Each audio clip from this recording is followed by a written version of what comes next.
하나님 말씀 창세기 47장 7절에서 10절까지 말씀입니다. 함께 봉독하겠습니다. 요셉이 자기 아버지 야곱을 인도하여 바로 앞에 서게 하니 야곱이 바로에게 축복하매 바로가 야곱에게 묻되 네 나이가 얼마냐? 야곱이 바로에게 아뢰되 내 나그네 길의 세월이 130년이니이다. 내 나이가 얼마 못되니 우리 조상의 나그네 길의 연조에 미치지 못하나 험악한 세월을 보내었나이다 하고 야곱이 바로에게 축복하고 그 앞에서 나오니라. 아멘. 오늘은 이제 야곱에 대해서 이제 7번째 시간을 갖는데 이제 야곱의 이야기는 오늘로 마무리할 것입니다. 하나님은 왜 하필이면 야곱을 택하셨을까라는 생각을 어떻게 하지는 않으셨습니까? 하나님이 택하셨는데 하나님의 자녀인데 그 야곱은 우리의 생각으로도 많은 문제를 가진 사람이었어요.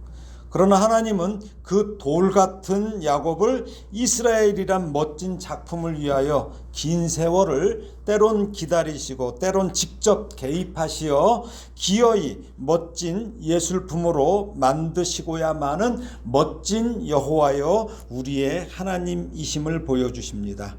이처럼 하나님은 인생의 어떤 조건을 보고 일하시는 것이 아니라 우리 인생 자체를 기뻐하시며 하나님의 선하신 뜻대로 그 인생을 택하시고 기어이 꽃 피우시는 분입니다.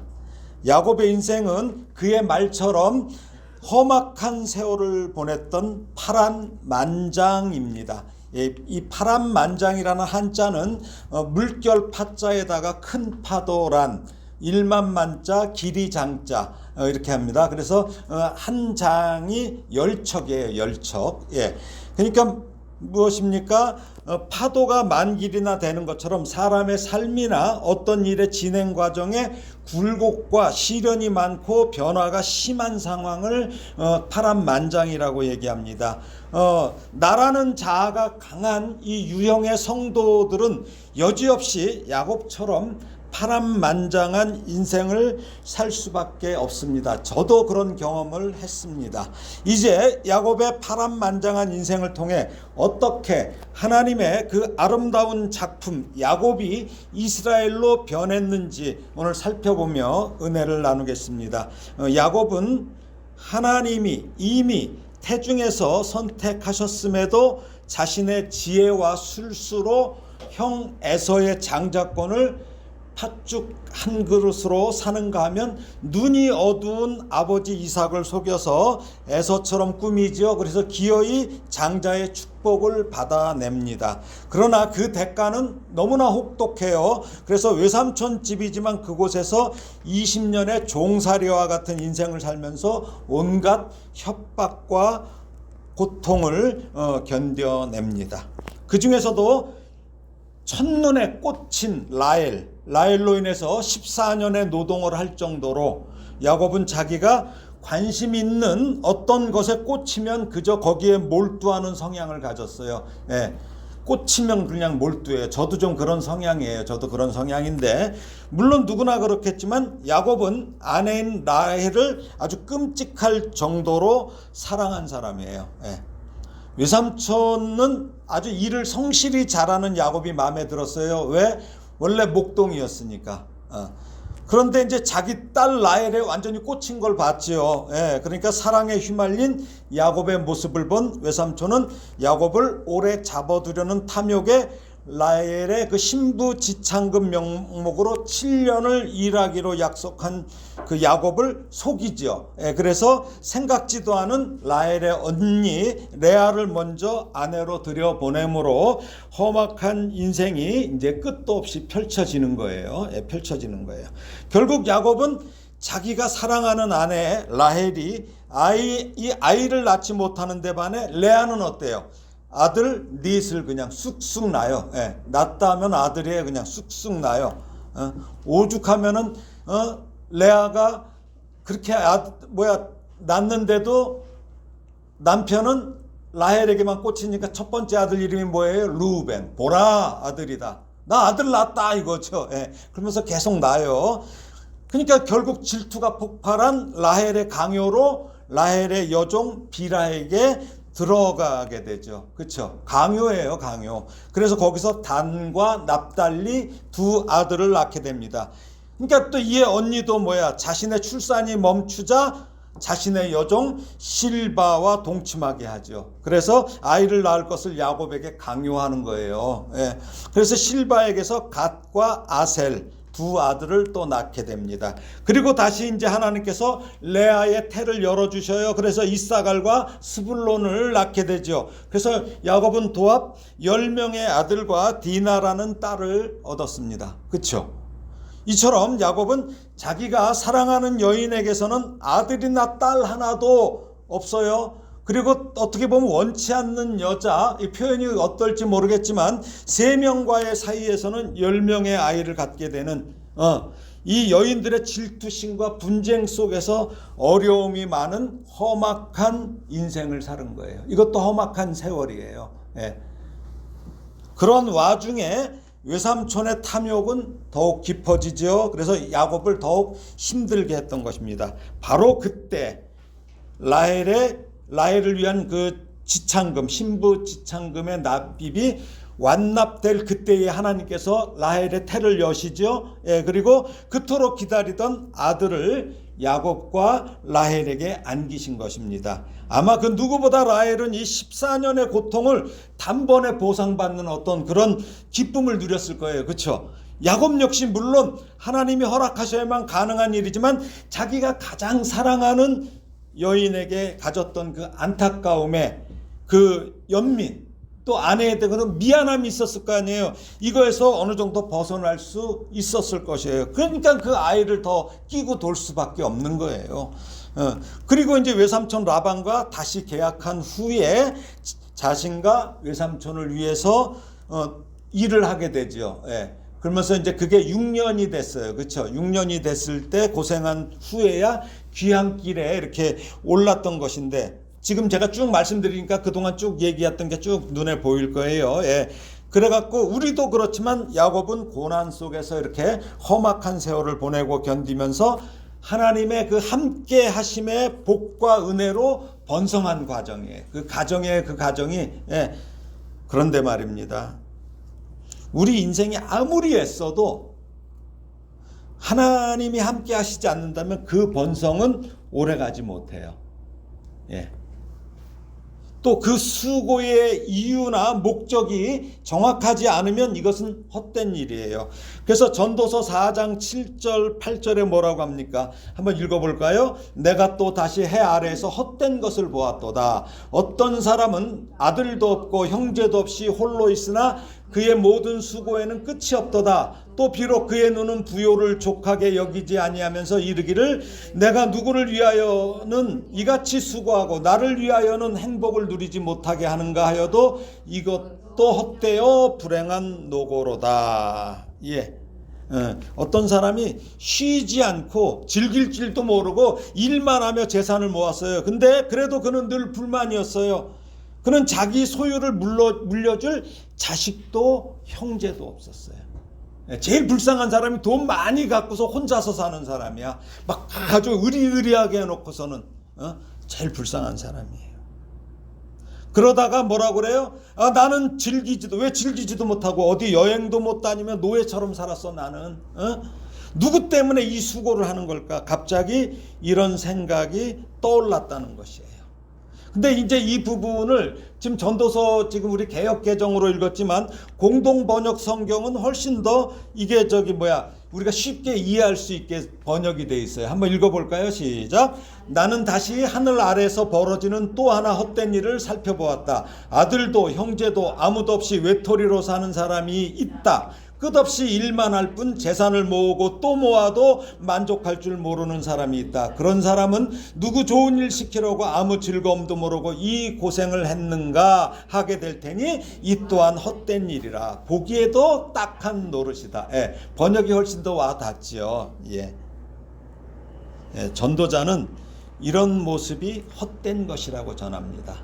헛된 것이라고. 상속해 줄 사람, 함께 나누고 누릴 사람 없이 혼자 외롭고 쓸쓸하게 살면서 잠도 제대로 못 자고 식사도 변변하게 못해요. 그런 사람들, 그렇죠? 오직 돈 버는 것에만 집착하는 모습에 이 전도자는 물질보다 사랑과의 관계를 지적하는 거예요. 사랑과의 관계. 예. 그러나 사랑과의 관계보다 또 무엇이에요? 하나님과의 관계가 먼저예요. 왜 그런가요? 복의 근원이 하나님이기 때문입니다. 이것을 놓치지 말기를 권면합니다. 우리의 복의 근원은 하나님이에요. 야곱 역시 쉬지도 즐기지도 못하고 험악한 세월을 보냈어요. 그러나 그 험악한 세월을 겪게 된 책임은 누구한테 있어요? 자신에게 있어요. 자신에게. 야곱은 하나님과의 관계를 제대로 누리지 못했어요. 주셨어도 못 누린 거예요. 가족들과의 관계 역시 제대로 세우지 못해서 자기가 못한 거예요. 이것이 야곱의 인생의 끝자락까지, 인생의 끝까지, 거의 끝자락까지 험악하게 만든 이유입니다. 그런 야곱에게 하나님이 함께 하신 거예요. 착해서 함께 하신 게 아니라 그런 야곱에게 함께 하신 거예요. 야곱의 다른 아들들과 또 요셉의 관계는 어떻게 됩니까? 야곱이 요셉만 너무 편애하다 보니까 요셉의 생명의 위험까지 이르게 돼요. 예. 요셉이 아버지의 그 심부름으로 세겜에서 양을 치는 그 형들에게 가죠. 양을 치는 형들에게 가는데 이때 형들이 요셉을 죽이려고 합니다. 그때 루벤은 어때요? 죽이지 말고 그냥 구덩이에 던지자고 제안을 해요. 죽이지는 말자고. 근데 요셉 들면서 어떻게 해요? 그들이 합세해서 요셉이 뭘 입고 왔어요? 채색 옷을 입고 왔어요. 그 채색 옷을 벗기고 물이 없는 구덩이에 던지고는 자기들은 동생은 던져놓고 거기 둘러앉아서 음식을 먹을 정도로 비정함을 보였어요. 음식을 먹어요. 던져놓고서는.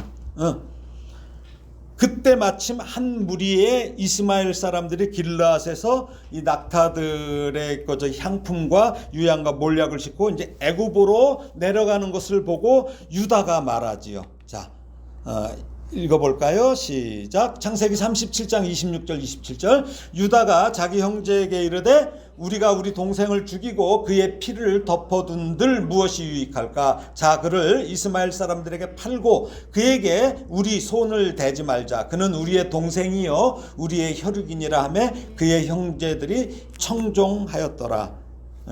이 얘기도 하려면 많아요. 왜? 처음에 르우벤하고 이제 유다하고 달라지죠, 얘기가. 그러니까 이야기의 주도권이 장자 르우벤에게서 유다에게로 좀 넘어가고 있는 거예요, 사실은. 이제 이런 걸 볼 줄 알아야 되는데, 이렇게 요셉은 이제 이스마엘 사람들에게 팔려서 노예 신사가 돼요. 그래서 애굽으로 가고 형제들은 요셉의 그 채색 옷에 순념소의 피를 이제 발라요. 그래서 요셉이 짐승에게 잡아먹혔다고 아버지 야곱을 속이죠. 그러니까 야곱은 자신이 아버지 이삭을 속인 것처럼 아들에게 지금 속임을 당하게 돼요. 심은 대로 거둬요. 그렇죠. 요셉의 소식을 들은 야곱의 그 슬퍼하는 장면을 한번 볼까요? 창세기 37장 33절에서 35절이에요. 읽어보겠습니다. 시작. 아버지가 그것을 알아보고, 그것이 뭐예요? 요셉의 그 피 묻은 채색 옷이죠. 내 아들의 옷이라 악한 짐승이 그를 잡아먹었도다. 요셉이 분명히 찢겼도다 하고 자기 옷을 찢고 굵은 배로 허리를 묶고 오래도록 그의 아들을 위하여 애통하니 그의 모든 자녀가 위로하되 그가 그 위로를 받지 아니하여 이르되 내가 슬퍼하며 스올로 내려가 아들에게로 가리라고 그의 아버지가 그를 위하여 울었더라. 야곱은 요셉의 그 채색 옷을 알죠. 자기가 지어 입혔으니까. 당연합니다. 자신이 사랑하는 아들을 위해서 지어준 옷이에요. 야곱은 요셉이 그 악한 짐승에게 잡아먹힌 것으로 확신해서 옷을 찢고 굵은 배로 허리를 묶고 오래도록 그 죽은 요셉을 위해서 애통을 해요. 악한 짐승보다 사실은 더 악한 형들이에요. 악한 짐승보다 더 악한 형들이에요. 이 꾸며낸 이름을 야곱은 전혀 눈치채지 못했는데 이것은 자녀를 편애해서 악한 가족 관계를 만들어낸 악한 야곱의 문제예요. 또 그렇죠? 그 문제예요. 야곱의 삶은 참으로 굴곡이 많습니다. 굴곡이 많아요. 형 에서와의 악한 관계를 만들었어요. 그렇죠? 그래갖고 가족을 등졌던 야곱이 이번에는 아들들끼리 악한 관계를 만들어서 흩어지게 만든 거예요. 우리는 성경을 읽어서 결말을 알아요. 그렇지만 당시 야곱의 그 상심이 얼마나 컸는지 그 애통하는 모습에서 알 수 있죠. 예. 이처럼 야곱이 애통하며 슬퍼했던 이유는 뭐예요? 첫 번째는 사랑했던 아내 라헬이 죽은 지 얼마 안 돼요. 또다시 그 사랑했던 아내가 낳은 가장 사랑하는 아들을 잃었기 때문이죠. 예. 또 짐승에게 찢겨 죽어서 시체조차 찾을 수 없게 된 그 비참한 상황을 생각했기 때문이었을 거예요. 그렇죠? 예. 우리도 그러잖아요. 그래도 시신이라도 찾으려고 많이 하잖아요. 근데 그것도 못 찾아요. 이 모습은 야곱이 아버지 이삭을 속여서 장자의 그 축복을 가로챘을 때 에서가 슬퍼하며 울던 모습을 연상시키지요. 예. 그러니까 요셉의 형들은 요셉이 지금 끔찍한 죽임을 당했다고 아버지를 속인 후 그토록 애통하는 이 아버지의 마음과는 달리 눈에 그 가시 같은 지 보였죠. 동생 요셉이 그 요셉을 처리한 은밀한 기쁨을 숨겨 그걸 처리하고서 그것을 숨기고는 마음과는 달리 어때요? 아버지를 위로하라고 들어요. 얼마나 가증스러워요. 얼마나 가증스러워요. 요셉이 살아있다는 사실을 알면서도 그의 죽음에 대해서 아버지에게 조의를 표해요. 이 숨기려는 그들의 이 기만함, 정말 입이 떡 벌어질 정도죠. 정말 대단한 가족이에요. 대단한 가족. 자신들이 꾸며낸 이야기에 속은 아버지 앞에서 애통하며 그 슬퍼하는 모습은 남보다 못한 가족의 모습이에요. 그냥 이거는 가족이 아니라 가죽만 쓴 사람이야. 인피를 쓴 그냥. 그러나 야곱은 모든 자녀들의 위로를 받지 않고 뭐라 그래요? 내가 슬퍼하며 스올로 내려가리라. 내려가 아들에게로 가리라 이렇게 탄식했는데 히브리인들은 우주를 하늘, 그 다음에 땅, 그 다음에 땅 밑에 스올 3층 구조로 당시에는 이해를 했어요. 그래서 죽은 자들이 가는 곳을 스올로 여겼어요. 그래서 하늘은 샤마임 해갖고 하나님이 계시는 곳이자 천사들이 거하는 영역이에요. 그 다음에 거기에는 해와 달과 별 모든 전체 우주가 있다고 인식을 했어요. 그리고 이제 땅은 에레츠라고 해갖고 뭐예요? 인간과 동식물 등 생명체가 살아가는 공간을 땅으로 했어요. 그 다음에 땅 밑에 스올은 뭐예요? 죽은 자들이 가는 곳, 음부라고도 얘기하죠. 음부. 그러니까 여기 스올이라는 단어가 성경에서 가장 먼저 사용된 곳이 바로 이 부분이에요. 야곱이 한 이 부분이에요. 그러니까 요셉의 죽음이 야곱에게는 삶의 의미조차 상실할 만큼 엄청난 애통이었음을 표현하고 있습니다. 고대 히브리인들은 초기부터 이 우리 신약 시대의 어떤 천국과 지옥처럼 이렇게 명확하고 세분화된 이 내세 개념을 가지고 있었던 것은 아니에요. 이 당시에는요. 그러나 이제 그들에게 죽음 이후의 세계, 즉 스올에 대한 인식은 있었어요. 그리고 점차 개인적인 부활에 대해서는 이제 다니엘서에 보면 나오죠. 다니엘서 12장 2절에 보면 뭐예요? 탕의 티클 가운데서 자는 자 중에서 많은 사람들이 깨어나 부활을 얘기하고 있죠. 여기서요. 영생을 받는 자도 있겠고 수치를 당하여서 영원히 부끄러움을 당할 자도 있을 것이며 이렇게 하면서 개인적인 부활과 심판, 의인과 악인의 운명이 다르다는 이 내세 개념이 발전되고 심화됐는데 예수님께서 오셔서 이제 확실하게 천국과 이 지옥 이 부분에 대해서 예수님께 확실히 알려주신 거예요. 이게 말씀하셨어요. 그러나 우리가 이 사건을 보면서 우리는 야곱을 향하신 그 하나님의 열심을 보게 돼요. 그것은 야곱을 이스라엘이 되도록 다듬질을 하시는 것을 쉬거나 포기하지 않으신다는 거예요. 저 같은 경우도 그래요. 많은 사람들을 이렇게 만나고 상담하다 보면 어떤 때는 그냥 저는 포기해 버릴 때가 있어요. 아유, 그러다가 또 기도하다 보면 또 하나님이 또 야 엄마 너 뭐 하는 거야 이런 음성을 주셔요. 그럼 또 다시 가고 그러는데 우리 하나님은 쉬시지도 않고 포기하지도 않으시는 분이 바로 하나님이에요. 그 하나님이 저와 여러분을 만들어 가시는 거예요 지금도. 예. 오늘 하나님은 야곱이 그토록 사랑하는 요셉, 이게 우상이야 우상. 그렇죠? 아들이 우상이에요. 우상 요셉을 멀리 보내시는 거예요. 멀리 보내심으로 하나님보다 우선해야 하는 것을 포기하는 것을 교훈하시는 거예요. 하나님보다 먼저 되는 거 포기하라는 거예요. 예. 이걸 지금 다듬고 계시는 거예요. 물론 후에 더욱 큰 기쁨으로 만나죠 요셉을. 그렇지만 현재는 안 그래. 하나님은 움키는 자, 야곱이라는 이름, 움키는 그 습관을 철저히 무력화시키는 거예요. 움키지 말라 이거예요. 이때 요셉의 나이가 몇 살이에요? 17살이에요. 그 야곱은 108세예요. 108세. 예. 사람이란 존재는 이렇습니다. 108년의 세월을 살았어도 자녀들을 차별하며 편애하고 하나님보다 더 중요시하는 것을 놓을 줄 모르는 존재가 바로 죄성을 가진 우리 인간의 실존이에요. 우리 그래요. 108세가 돼도 마찬가지예요. 예. 그러니까 이게 무슨 얘기예요? 야곱도 그런데 주변에 누가 막 그거 포기할 줄 모른다고 해서 그 사람 정죄하지 말라고요. 그분을 위해서 기도만 하라는 얘기죠. 가르치려고 들지 말아요. 기도만 해요. 하나님께서 다듬으시니까. 예.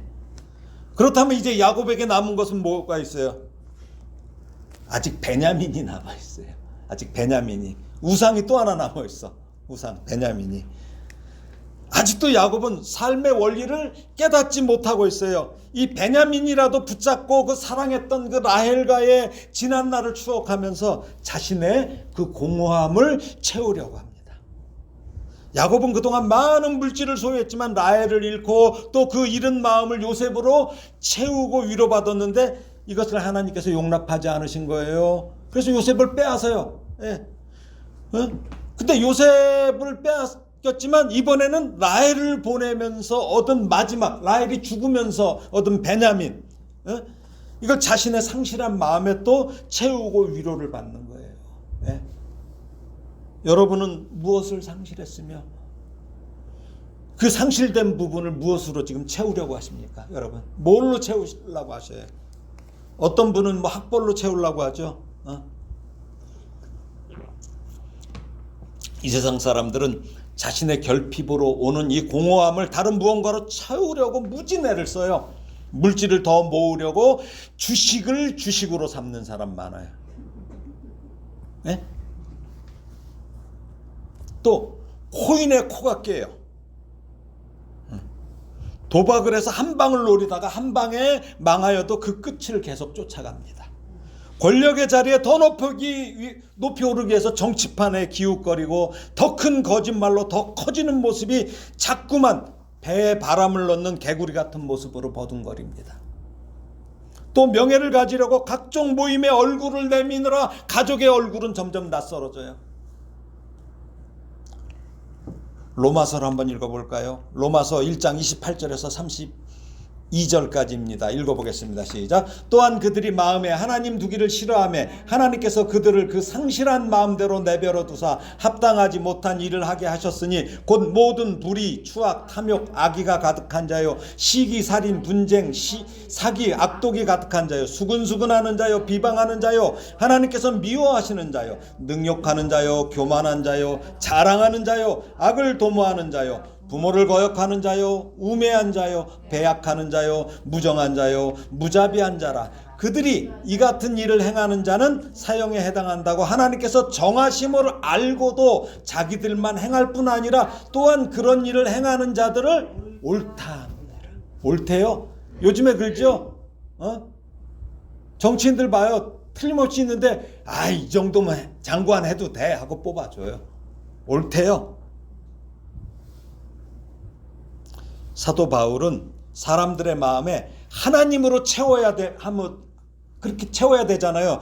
그렇게 채워야 함에도 사람들의 이 죄성이 마음에 하나님을 두기 싫어해. 예. 그래서 그 하나님을 스스로 밀어낸 후에 그렇게 상실한 마음을 채우려고 하는 짓들을 지금 통렬하게 지금 지적하고 있는 거예요. 우리는 먼저 하나님으로 채워야 합니다. 성령 충만입니다. 하나님의 말씀으로 채워야 합니다. 그리고 가족과의 사랑의 관계가 이루어져야 돼요.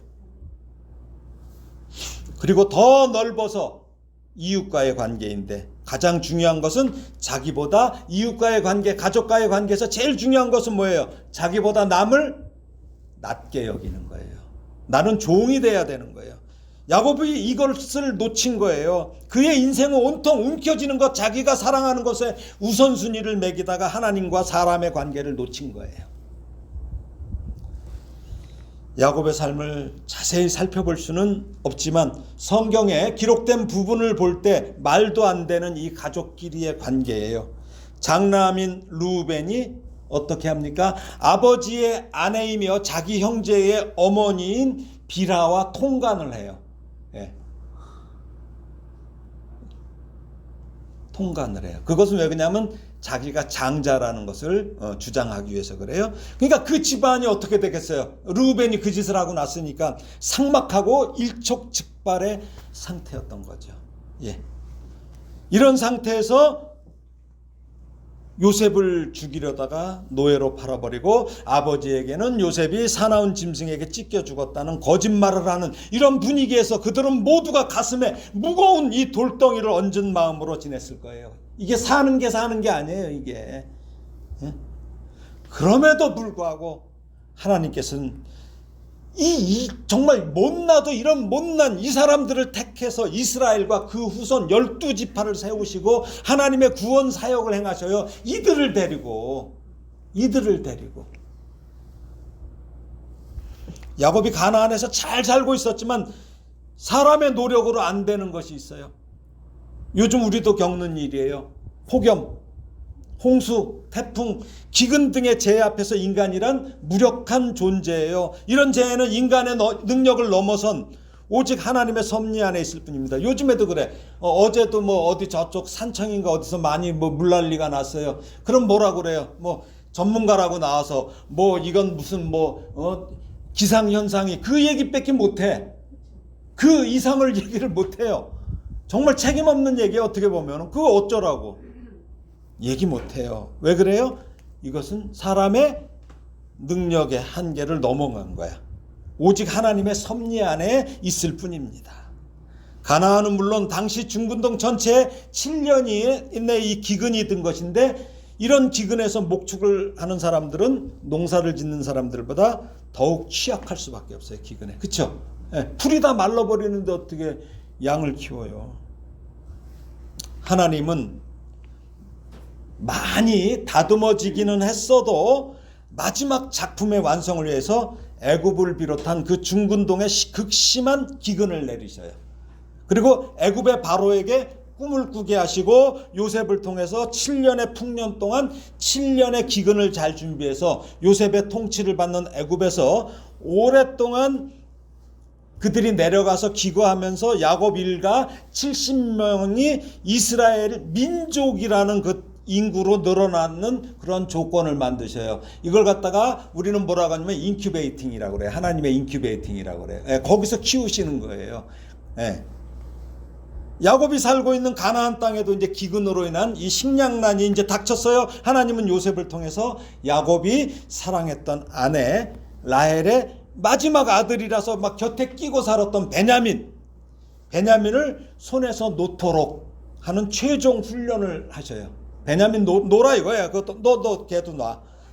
그래서 야곱의 손에서 하나님 아닌 우상 베냐민을 완전히 포기하도록 일하셔요.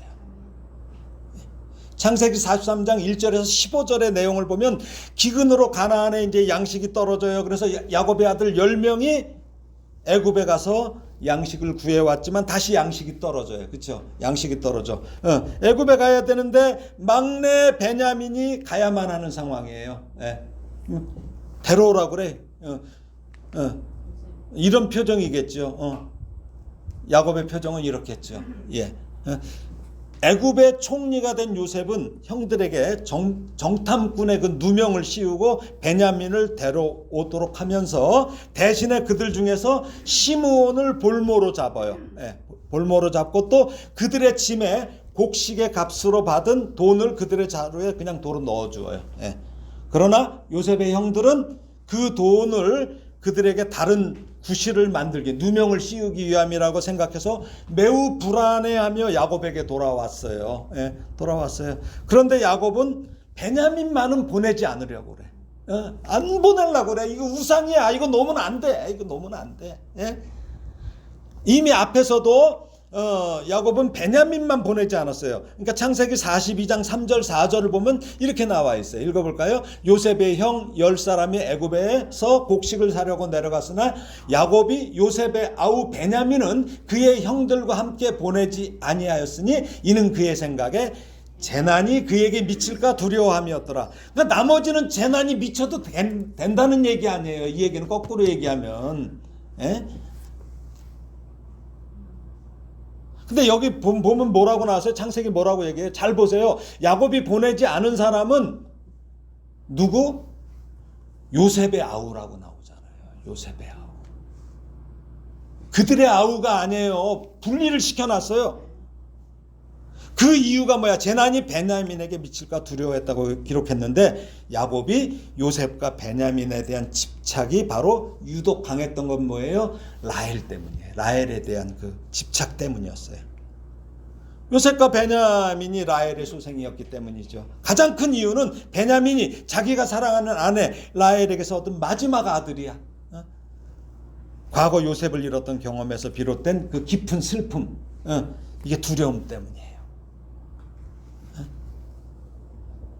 그래서 야곱은 애굽의 총리가 이제는 시므온을 풀어주고 베냐민을 볼모로 삼을지도 모른다는 불안감이 있는 거예요. 가게 되면은 거꾸로. 그러니까 걔네들은 볼모가 돼도 괜찮아.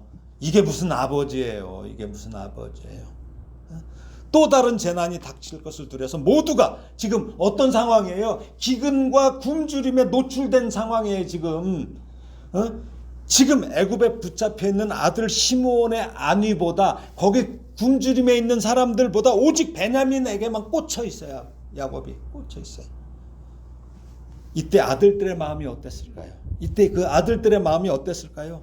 그러니까 이런 가족은 불행한 가족이에요. 불행한 가족이. 근데 하나님께서 이런 가족, 상처투성이 이런 가족을 지금 안고서 이스라엘을 만들어 가시는 거야. 12지파를. 그러니까 하나님의 말씀으로 성령으로 충만하지 않으면 어떤 사람이나 이 대상에 집착하면서 결핍을 채우려는 모습이 현대인이나 당시 야곱과 그 아들들의 모습과 다르지 않습니다. 그래서 하나님이 그렇게 야곱을 다듬으시는 과정을 친절하게 자세하게 창세기에 기록하심으로 오늘날 우리에게도 그렇게 당신의 자녀들을 다듬으신다는 것을 지금 말씀하시는 거예요. 네. 아들들 중에 이제 특히 유다가 이제 그렇게 얘기를 하죠. 창세기 43장 9절 보니까 한번 읽어볼까요? 시작. 내가 그를 위하여 담보가 되오리니 아버지께서 내 손에서 그를 찾으소서. 내가 만일 그를 아버지께 데려다가 아버지 앞에 두지 아니하면 내가 영원히 죄를 지리이다. 자신이 베냐민의 담보가 되겠다고 설득해요. 네, 다르죠? 다른 형제들하고 다르죠. 앞서 37장에서도 유다는 어땠어요? 요셉을 죽이려는 그 형제들에게 차라리 죽이지 말고 노예로 팔 것. 워낙 죽이려고 하는 의견이 강하니까 죽이지 못하게 하고 노예로 팔게 하는 거예요. 그래서 요셉의 목숨을 살렸던 일이 있습니다. 그리고 이번에는 베냐민의 생명과 자신의 생명을 바꾸겠다고 그래요. 바로 이런 유다이기에 야곱이 임종하면서 그 유다의 후손에서 예수 그리스도께서 오시는 그 축복을 했던 거예요. 네, 바로 결국 야곱은 자기가 가장 사랑하는 마지막 우상 베냐민을 어떻게 해야 돼? 놓아야 돼. 하나님의 고집이 이렇게 세요. 놓아야 돼요. 버티지 말아요. 우리 버티지 말아요. 예. 그러면서 뭐라고 그럽니까? 창세기 43장 13절 14절이에요. 읽어볼까요? 시작. 네 아우도 데리고 떠나 다시 그 사람에게로 가라. 전능하신 하나님께서 그 사람 앞에서 너희에게 은혜를 베푸사 그 사람으로 너희 다른 형제와 베냐민을 돌려보내게 하시기를 원하노라. 내가 자식을 잃게 되면 이르리로다. 예. 내가 자식을 잃게 되면 이르리로다. 이제 야곱의 태도가 완전히 달라진 표현이에요. 그동안 못 났어. 이 말은 자포자기하는 표현이 아니에요. 모든 일을 하나님께 맡기겠다는 절대적 신뢰감의 표현이에요. 그래서 어떤 경우든지 그 결과를 하나님의 뜻으로 받아들이겠다는 고백이에요. 이 고백이 우리 야곱이 달라졌어요. 예. 에스더가 어때요? 자기 민족을 위해서 규례를 어겨 왕 앞에 나가면 안 돼. 왕비래도. 근데 규례를 어기고 자기 민족을 구하기 위해서 아수에로 왕을 만나기 전에 금식한 후에 뭐라고 그래요? 죽으면 죽으리이다. 예. 이 믿음으로 나아가는 신앙 고백과 같은 내용이에요. 같은 모습이에요.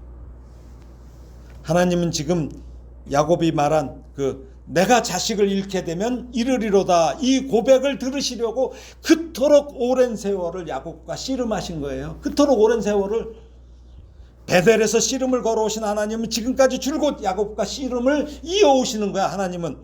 그리고 결국 항복을 받아내신 거예요. 야곱이 이겼어요? 하나님이 이겼어요? 하나님이 이기신 거예요. 이제야 순도 100%라는 온전한 순종을 할 수 있는 이스라엘로, 하나님의 백성으로 아름답게 다듬어진 것입니다. 이제 14절에서 야곱은 어때요? 베냐민만 말하지 않고 14절에서 보니까 뭐라고 그래요? 여기 보니까 너희 다른 형제 나오죠? 시므온과 베냐민이라고 말해요. 놀라운 변화죠? 놀라운 변화예요. 이제야 야곱은 자기 아들들을 어머니가 누구든 관계없이 함께라는 인식을 한 거예요. 함께. 이처럼 가족은 뭐예요? 함께입니다. 함께. 참 잠깐 좀 긴장을 풀기 위해서, 라면 회사에서 왜 함께 라면을 안 만드는지 몰라. 함께 라면. 참깨 라면은 나왔는데 함께 라면 재밌을 것 같은데 안 나오더라고요. 아주 가장 맛있는 라면으로 대박 날 것 같은데 제 설교를 어떤 들은 분이 라면 회사에다 얘기했으면 좋겠어요. 그렇죠? 예. 그 전에도 그런 생각을 했었어요. 빙그레라는 회사가 그때 투게더 뭐 이런 거 있잖아요. 근데 저는 그때 왜 그런 아이스크림을 안 만들어서 우서바. 빙그레 하면 우서바가 나오면 재밌잖아요. 근데 그런 걸 못 만들더라고. 예. 이렇게 변화된 야곱에게 하나님은 애굽에서 온전히 한 가족을 이루게 하십니다. 애굽은 뭐예요? 자기가 사랑하는 아들 요셉이 총리로 일하는 곳이에요. 애굽의 왕 바로는 당연히 자신을 대신해서 이 7년의 기근 가운데서도 나라를 흔들림 없이 통치하는 이 총리 요셉의 아버지를 어때요? 만나고 싶죠. 그래서 만날 정도로 요셉을 신임하는 것을 알 수 있어요. 이제 바로와 야곱의 그 만남 장면을 한번 보겠습니다. 예. 어떻습니까? 이제 야곱과 바로의 그 장면이에요. 자, 한번 읽어보겠습니다. 창세기 47장 7절에서 10절이에요. 자, 오늘 본문이죠. 시작. 요셉이 자기 아버지 야곱을 인도하여 바로 앞에 서게 하니 야곱이 바로에게 축복하며 바로가 야곱에게 묻되 네 나이가 얼마냐? 야곱이 바로에게 아뢰되 내 나그네 길의 세월이 130년이니이다. 내 나이가 얼마 못되니 우리 조상의 나그네 길의 연조에 미치지 못하나 험악한 세월을 보내었나이다 하고 야곱이 바로에게 축복하고 그 앞에서 나오니라. 예, 이게 보면은 어찌 보면 이게 돌발 상황이 벌어진 거예요. 돌발 상황이. 예. 야곱이 바로 앞에 서자마자 바로를 축복하는 상황이에요. 지금 당시에 바로는 대제국의 그 최강대국이야. 지금으로 얘기하면 미국 같은 나라죠. 예. 이 강대국의 통치자예요.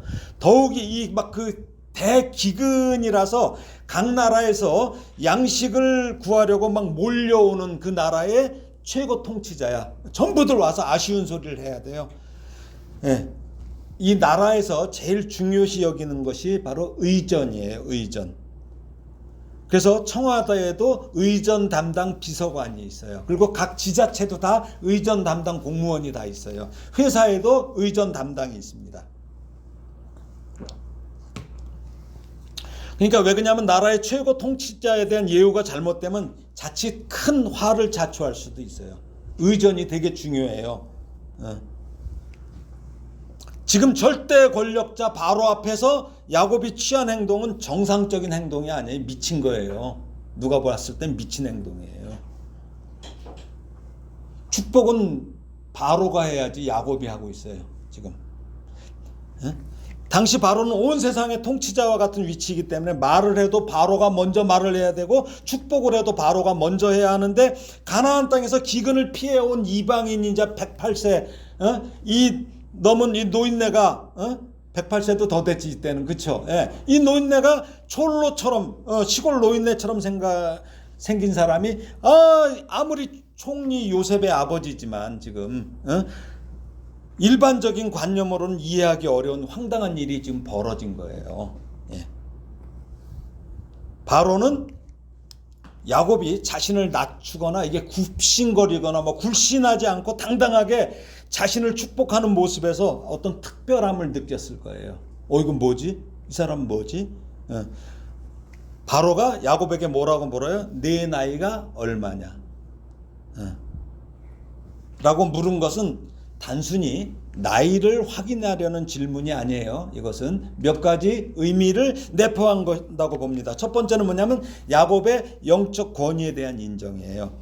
야곱이 애굽의 왕인 바로를 축복했는데 이는 보통 상식으로는 납득하기 어려운 행동이지만, 바로는 야곱이 이 축복을 무례함이 아니라 오히려 야곱에게서 나오는 특별한 영적인 힘과 지혜가 있음을 느꼈기에 이처럼 내 앞에서 기죽지 않고 당당하게 특별한 축복을 하는 당신은 과연 어떤 사람이고 얼마나 많은 경험을 가진 사람인가 하는 궁금증에서 나이를 물었다고 볼 수 있어요. 두 번째는 뭐냐면 이것도 재밌어요. 이게 삶의 연륜에 대한 존중이에요. 뭐냐면 고대 사회가 나이는 단순히 어떤 시간의 흐름을 넘어서 삶의 경험과 지혜 그리고 존경을 상징했어요. 옛날에는요. 특히 야곱은 이때 130세라는 매우 고령이었어요. 야곱이 애굽에 들어간 시기 이때가 주전 18세기에서 17세기경인데, 이때 고대 이집트인들의 그 평균 수명이 연구 자료에 따르면 남성은 22.5세에서 25세예요. 여성은 35세에서 37세의 수명이 이 당시에 높은 영아 사망률을 포함한 나이였어요. 다행히 이제 유아기를 넘기고 성인이 된 사람들의 경우는 평균 30대 후반에서 40대 중반까지 살았어요. 이 당시에 우리 조선시대도 우리 많이 못 살았어요. 그래서 환갑잔치를 한 거예요. 오래 못 살아서 환갑잔치를 한 거예요.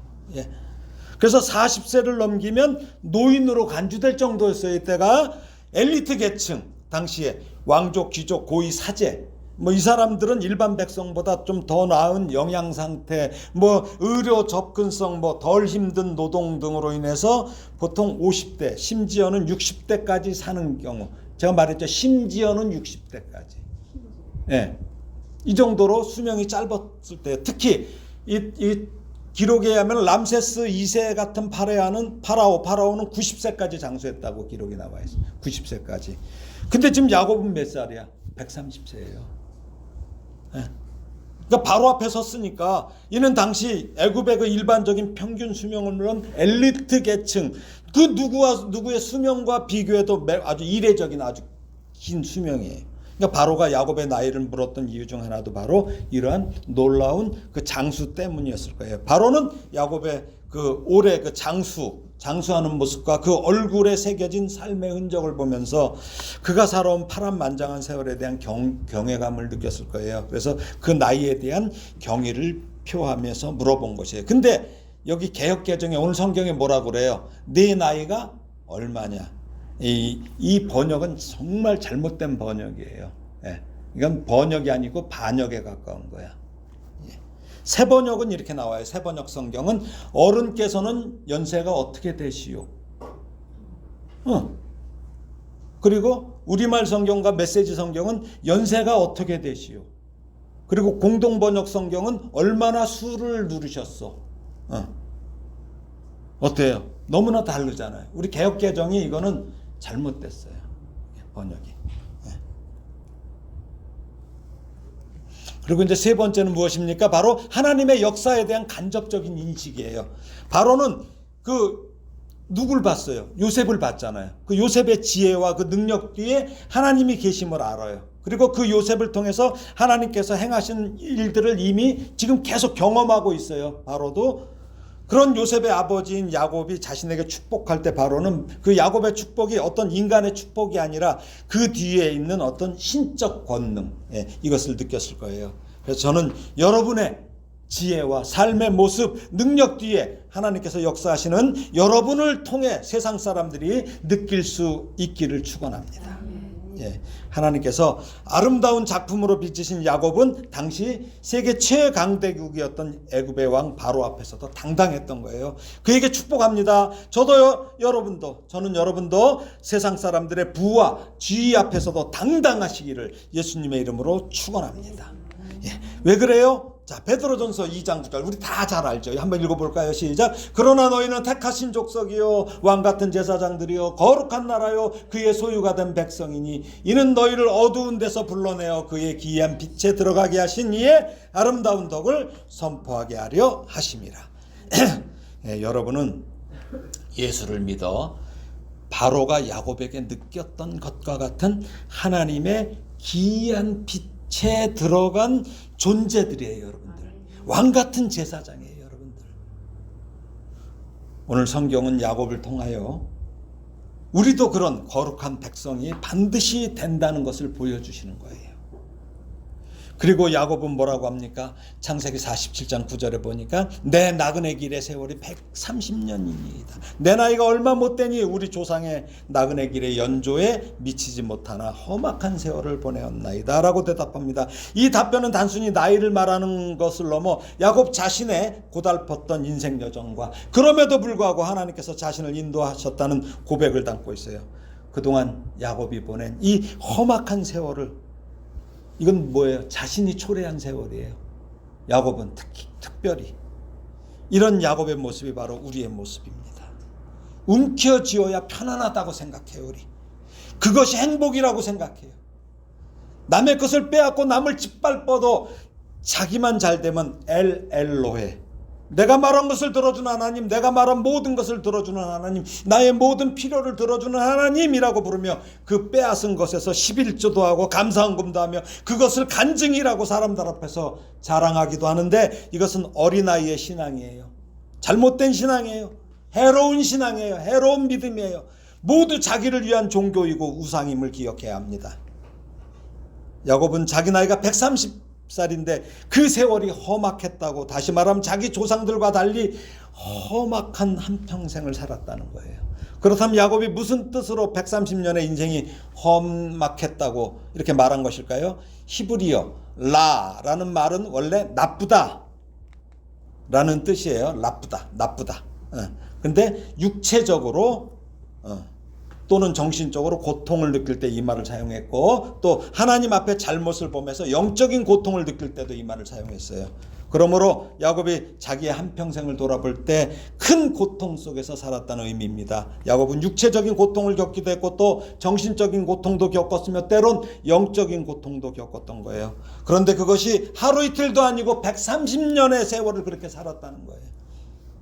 그런 야곱의 고통도 컸겠지만 저는 하나님 역시 그런 야곱, 움키고 이기려만 애쓰는 야곱을 손을 펼치고 지고도 웃을 수 있는 멋진 이스라엘로 다듬으시느라 130년을 long suffering, 오랜 고통과 인내로 그와 함께 하신 것입니다. 이제야 야곱은 이 땅의 것들에 마음을 정하지 않는 사람이 됐기 때문에, 하나님의 가치로 살아가기 때문에 더 멀리, 더 넓고도 더 높이 볼 수 있는 영안이 열렸기 때문에 바로를 축복할 수 있었던 것입니다. 야곱의 축복은 바로도 그런 통치자가 되기를 바랬던 축복이에요. 바로 들어 하고 축복이에요. 창세기 28장 15절 말씀이죠. 읽어볼까요? 내가 너와 함께 있어 내가 어디로 가든지 너를 지키며 너를 이끌어 이 땅으로 돌아오게 할지라 내가 내게 허락한 것을 다 이루기까지 너를 떠나지 아니하리라 하신지라. 우리는 이 말씀을 되게 좋아해요. 그렇죠? 여러분 안 좋아해요? 좋아해요? 네. 하나님이 함께 하신다는데 얼마나 좋습니까? 그러나 이 말씀 속에는 무서운 말씀이에요. 이 말씀이 되게 무서운 말씀이에요. 내가 너와 함께 있어. 내가 어디로 가든지 네가 잘못 가든지 너를 지키며 바른 길로 기어이 이끌어낼 것이다. 어떤 때는 쳐박아 놓고 어떤 때는 두들겨 패서라도 기어이, 이 말씀이에요. 죄악 가운데 있는 그 상태로 그대로 두지 않겠다. 못난 모습도 그대로 두지 않고 반드시 사람 만드시겠다는 말씀이에요. 가장 고집이 센 하나님이 우리의 못된 고집을 꺾으시겠다는 말씀이에요. 야곱처럼 환도뼈를 쳐서 육신적으로 장애인을 만들지언정 영적으로는 건강한 자녀로 반드시 만드시겠다는 약속입니다.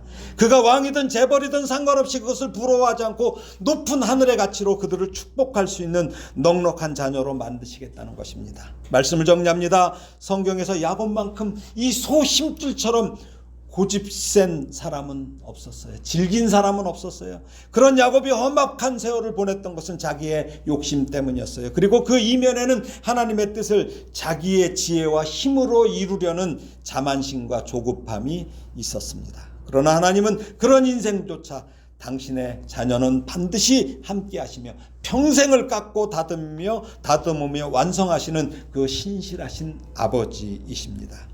그 아버지 하나님께서 우리와 함께 하시며 우리의 넘침을 깎으시고 모자람을 채우시며 멋진 작품으로 완성하실 것입니다. 그런 모습의 아름다운 성도로 점차 완성돼가는 저와 여러분이 되기를 예수님의 이름으로 축원합니다. 기도하겠습니다. 하나님 아버지, 은혜를 감사합니다. 130년의 긴 세월을 야곱과 함께 하시며 하나님의 백성으로 만드시고 구원의 뜻을 펼주신 하나님의 은혜를 감사합니다. 그저 하나님의 말씀 안에, 복음의 진리 안에 거하는 복이 얼마나 큰지요. 야곱과 같은 우리도 그 크신 사랑 안에서 온전히 지켜주시고 깎아주셔서 하나님의 아름다운 자녀와 성도로 살아가도록 늘 은혜를 주시옵소서. 예수님의 이름으로 기도합니다. 아멘.